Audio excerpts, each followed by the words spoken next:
जय सिया राम बंधुओं, जब त्रिलोक विजेता रामचंद्र अपने हाथों से रावण का वध कर देते हैं और लंका पर विजय की खबर माता सीता को सुनाने के लिए हनुमान को भेजते हैं, तब हनुमान जी माता सीता से श्री राम के विजय की खबर सुनाते हैं तो माता गदगद हो जाती हैं। हनुमान से कहती हैं, हे हनुमान, त्रिलोक में ऐसी कौन सी वस्तु है जो मैं तुझे दे दूं? मेरा मन करता है कि मैं तुझे तीनों लोकों का राज दे दूं। देखिए माता सीता हनुमान जी को क्या वरदान देती हैं। रामचंद्र की आज्ञा से पवन तनय हनुमान लंका को गए।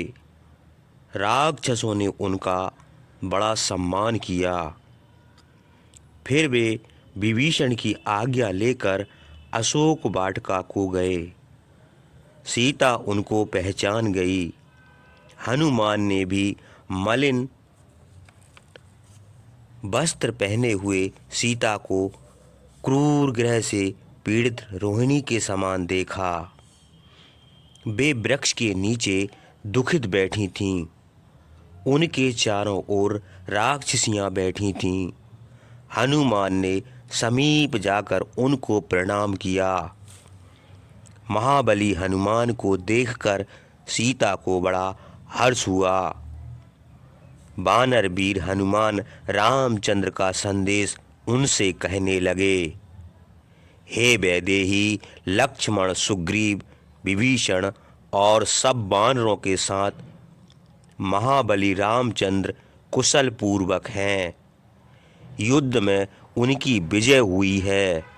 शत्रुओं को मारकर उन्होंने विजय प्राप्त की। उनका मनोरथ सिद्ध हुआ। उन्होंने तुम्हारी कुशल पूछी है। हे देवी, रावण युद्ध में मारा गया।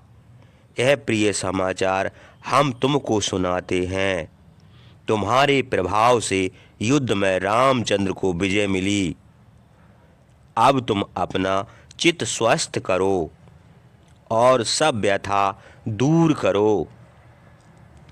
शत्रु रावण मार डाला गया और लंका अपने अधीन कर ली।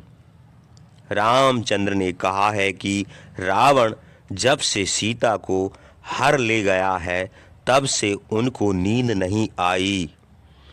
उन्होंने उसके मारने की जो प्रतिज्ञा की थी वह अब पूरी हो गई। समुद्र में सेतु बांधकर वे लंका में आए और उन्होंने राक्षसों का विनाश कर दिया। अब यहाँ तुमको कोई भय नहीं है, क्योंकि लंका के राजा अब विभीषण हैं और यहाँ का सब ऐश्वर्य उनके अधीन है। अब तुम प्रसन्न हो जाओ और यह विश्वास करो कि अपने ही घर में बैठी हो। तुमको देखने के लिए उत्सुक विभीषण बड़े हर्ष से शीघ्र ही आते हैं। हनुमान की यह बातें सुनकर चंद्रमुखी सीता कुछ उत्तर न दे सकी। हर्ष के मारे उनका गला रुंध गया। सीता के कुछ भी न बोलने पर वानर श्रेष्ठ हनुमान ने कहा, हे देवी, क्या सोचती हो? हमसे बोलती क्यों नहीं हो? हनुमान के ऐसा कहने पर धर्मचारिणी सीता गदगद वाणी से बोली, रामचंद्र की विजय सुनकर हर्ष के मारे हमारे मुंह से कुछ बोल नहीं निकला। हे वानर, यह प्रिय संदेश लाने के बदले तुमको प्रसन्न करने के लिए इसके योग्य कौन पदार्थ दें, यह बहुत सोचने पर भी हमारी समझ में नहीं आता। पृथ्वी पर हम ऐसा कोई पदार्थ नहीं देखती जिसे इस प्रिय वचन कहने के बदले में तुमको देकर हमें सुख हो।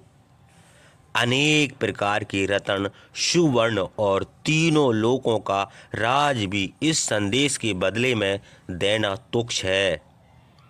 सीता के यह कहने पर हनुमान हाथ जोड़कर बड़े हर्ष से बोले, हे देवी, तुम पतिव्रता हो, पति का प्रिय और हित चाहती हो, पति की विजय चाहती हो और निदार रहित हो, ऐसे स्निग्ध वचन कहना तुम्हारे योग ही है।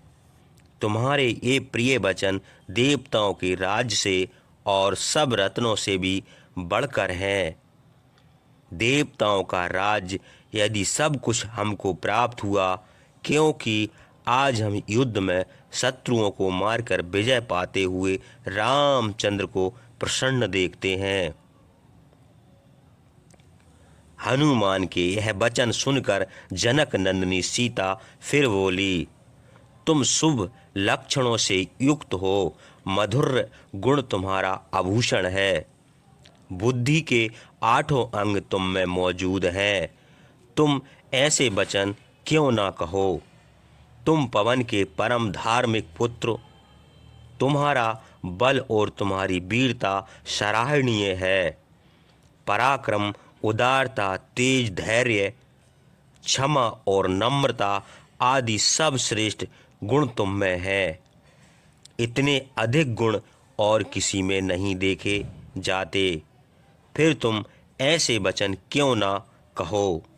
हनुमान ने हाथ जोड़कर बड़ी नम्रता से कहा, इन राक्षसियों ने तुम्हारा बड़ा निरादर किया है, तुमको बहुत डरवाया और डांटा है। यदि तुम्हारी अनुमति हो तो इन सब को मार डालें। अशोक वाटिका में तुमको यूं ही अनेक प्रकार के कष्ट मिल रहे थे। उस पर ये भयानक राक्षसियां रावण की आज्ञा से बराबर कठोर वचन कहती थीं। ऐसे हमने सुना है, इसलिए हम चाहते हैं कि इन क्रूर आँखों वाली भयानक राक्षसियों को मार डालें। इन कठोर वचन कहने वाली राक्षसियों को मारने की आज्ञा हमें दीजिए। हम यही वरदान आपसे मांगते हैं। इनको लातों, घूंसों और थप्पड़ों से मारें। जांघों और टहनियों के प्रहार इनके ऊपर करें। इनके केस नोच डालें और दांत से इनकी नाक कान काट लें। हे यशोनी, तुमको डांटने वाली, तुम्हारा अप्रिय करने वाली इन दुष्टों को इस तरह के प्रहार करके मार डालने की हमारी इच्छा है। हनुमान के यह कहने पर यह सुनी सीता धर्म युक्त वचन बोली, ये दासी हैं, राजा की आज्ञा से काम करती हैं।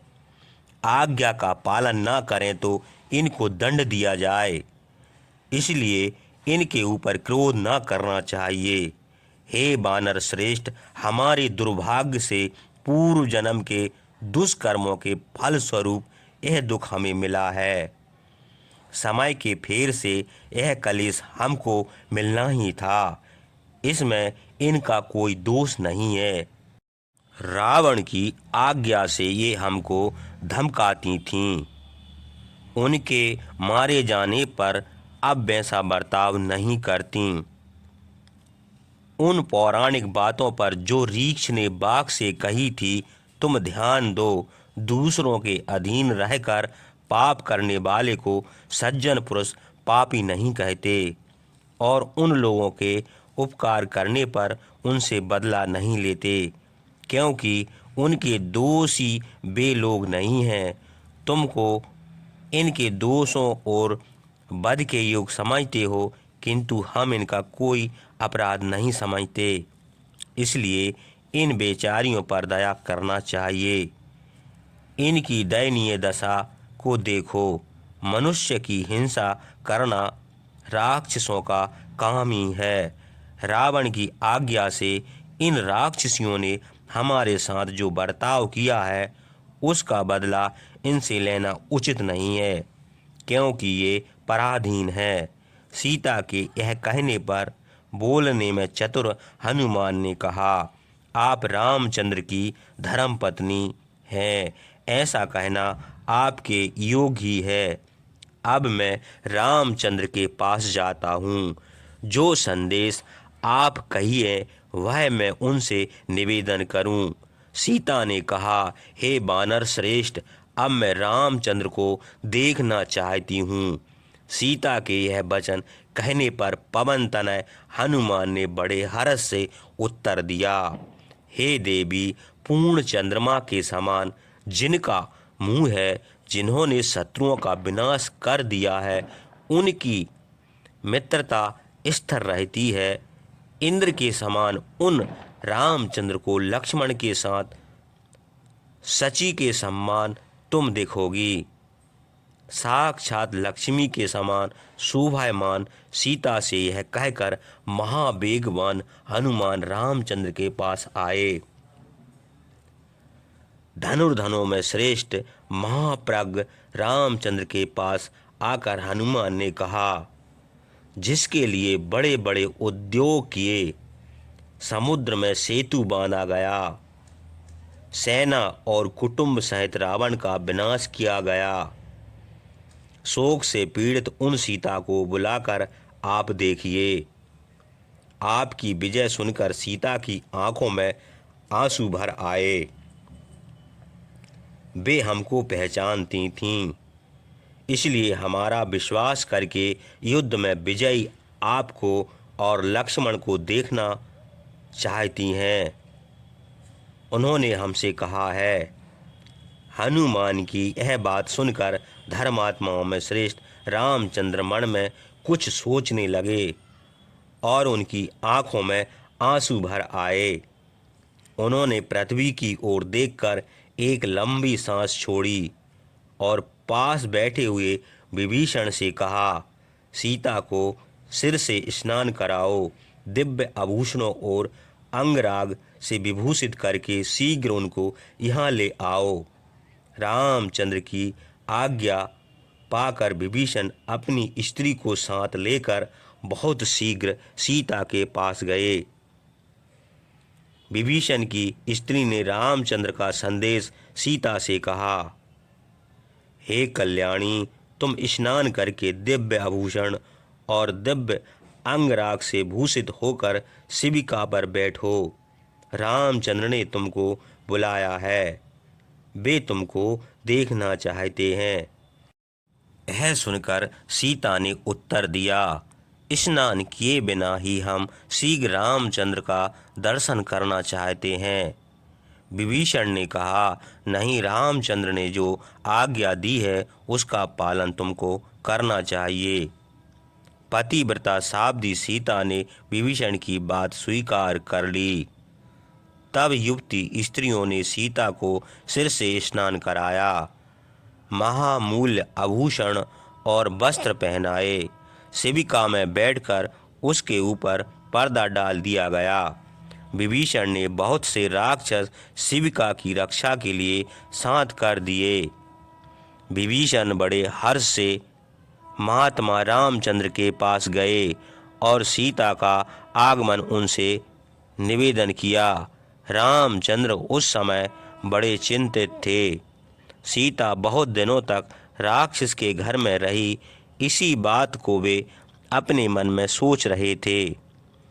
उनका आगमन सुनकर हर्ष, विषाद और क्रोध तीनों उनके हृदय में हो गए।